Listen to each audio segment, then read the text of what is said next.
You ask Tiger to solve. This deals with linear equations with one unknown. The final result is x equals 4. Let's solve it step by step.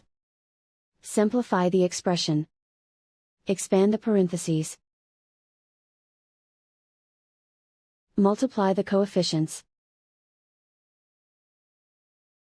Simplify the arithmetic.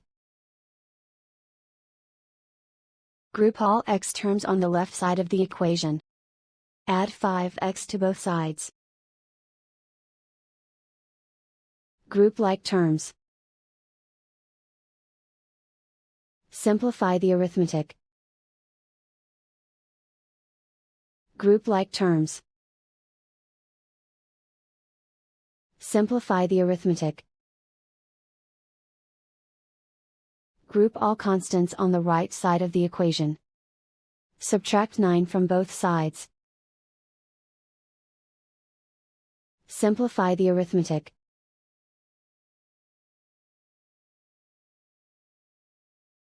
Convert the x into a positive number. Multiply both sides by -1. Remove the ones. Simplify the arithmetic. And so the final result is x equals 4.